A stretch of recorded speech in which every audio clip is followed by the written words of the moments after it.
మధ్యప్రాచ్యంలో జరుగుతున్న యుద్ధం ఇప్పుడు ప్రపంచాన్ని ఆందోళనకు గురిచేస్తుంది. ఇరాన్ ఇజ్రాయెల్ మధ్య యుద్ధ వాతావరణం రోజు రోజుకి మరింత ప్రమాదకరంగా మారుతుంది. ఈ నేపథ్యంలో ఒక ఆసక్తికరమైన చర్చ అంతర్జాతీయ వేదికలపై వినిపిస్తోంది. ఈ యుద్ధాన్ని ఆపగల శక్తి ఒకే నాయకుడికి ఉందని, అదే భారత ప్రధాని నరేంద్ర మోడీ. ఇక ఇరాన్ ఇజ్రాయెల్ రెండింటితోనూ సమతుల్య సంబంధాలు కలిగిన భారత్ ఇప్పుడు శాంతి దూతగా మారగలదా? దౌత్యంతో యుద్ధాన్ని ఆపగలదా? Watch this story. Iran Israel మధ్య ఉద్రిక్తతలు తారాస్థాయికి చేరిన వేళ ప్రపంచ దేశాలు శాంతి మార్గాల కోసం ప్రయత్నిస్తున్నాయి. ఈ సందర్భంలో భారత్ పేరు ముందుకు రావడం యాదృచ్ఛికం కాదు. ఎందుకంటే భారత్కు ఇరాన్తో చారిత్రక ఆర్థిక సంబంధాలు ఉన్నట్లే ఇజ్రాయెల్తో వ్యూహాత్మక రక్షణ సంబంధాలు బలంగా ఉన్నాయి.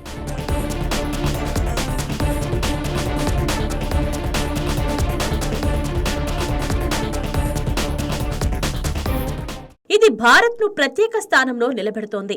ఒకవైపు ఇరాన్తో ఎనర్జీ కనెక్టివిటీ ప్రాజెక్టులు, మరోవైపు ఇజ్రాయెల్తో డిఫెన్స్ టెక్నాలజీ సహకారం. ఈ రెండు దేశాలతోనూ విశ్వాసపూర్వక సంబంధాలు కలిగి ఉండడం వల్ల భారత్ ఇరు దేశాలకు ఒక నమ్మదగిన మధ్యవర్తిగా ఎదగగలదనే అభిప్రాయం వ్యక్తమవుతోంది.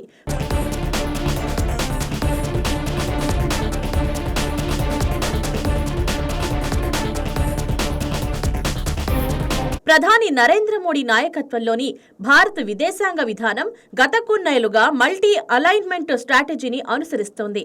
అంటే ఒకే బ్లాకుకు పరిమితం కాకుండా అన్ని కీలక దేశాలతో సమతుల్య సంబంధాలు కొనసాగించడం. ఇవే ఇప్పుడు భారత్కు పెద్ద బలం.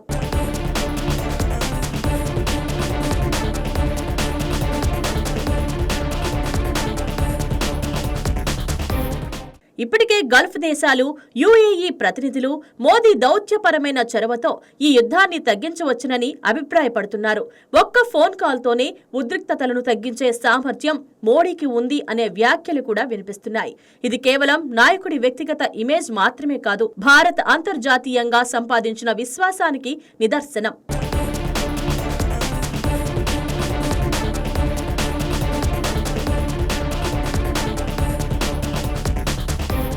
ఇక భారత ప్రయోజనాల కోణంలో చూస్తే ఈ యుద్ధం మరింత కాలం జరిగితే చాలా ప్రమాదకరం.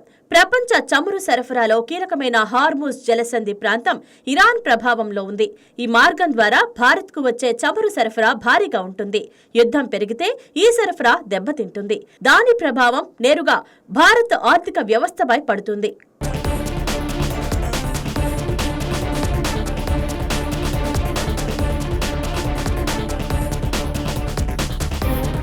ఇంధన భద్రత మాత్రమే కాదు, వాణిజ్యం, ఎగుమతులు, దిగుమతులపై కూడా ఈ సంక్షోభం ప్రభావం చూపుతుంది.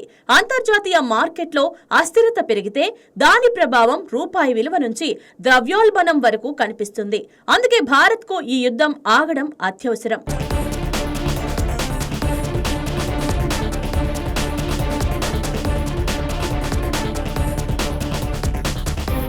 దౌత్యపరంగా భారత్ ఇప్పటికే శాంతి సందేశాన్ని స్పష్టంగా ఇస్తుంది.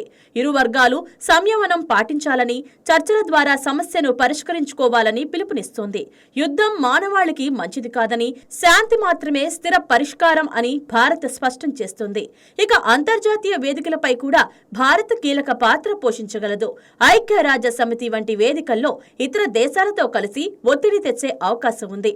గ్లోబల్ ఎకనామీపై పడుతున్న ప్రభావాన్ని దృష్టిలో ఉంచుకొని శాంతి కోసం సమిష్టి చర్యలు తీసుకునే దిశగా భారత్ ముందుండగలదు. అయితే ఇది అంత సులభమైన పని కాదు. ఇరాన్, ఇజ్రాయెల్ మధ్య ఉన్న విభేదాలు కేవలం ప్రస్తుత రాజకీయాల వల్ల వచ్చినవి కాదు. దశాబ్దాల చరిత్ర, సిద్ధాంతపరమైన విరోధాల ఫలితం. అందుకే ఒక దేశం జోక్యంతో వెంటనే ఈ సమస్యకు పరిష్కారం రావడం కష్టం.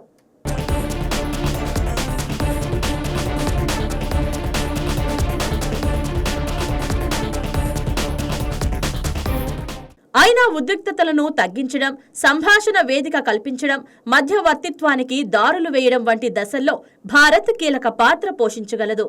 అదే ఇప్పుడు ప్రపంచం ఎదురుచూస్తుంది.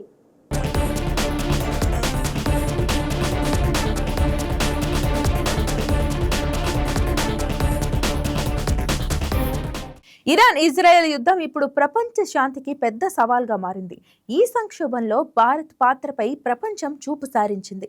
ప్రధాని నరేంద్ర మోడీ దౌత్యం ఈ ఉద్రిక్తతలను తగ్గించగలదా, శాంతికి మార్గం చూపగలదా అన్నది రాబోయే రోజుల్లో తేలుతుంది. కానీ ఒక విషయం మాత్రం స్పష్టం: యుద్ధం ఎవరికీ మంచిది కాదు. శాంతి కోసం ప్రతి ప్రయత్నం ఇప్పుడు అత్యంత కీలకం. Please subscribe to YKTV Network. Please subscribe to YKTV. Please watch YK News. Subscribe to YKTV. Please subscribe to YKTV. Subscribe to YKTV. Please do subscribe to YKTV. And do subscribe to YKTV. Subscribe YKTV. YKTVని subscribe చేసుకోండి. Please do subscribe YK channel. Subscribe YKTV.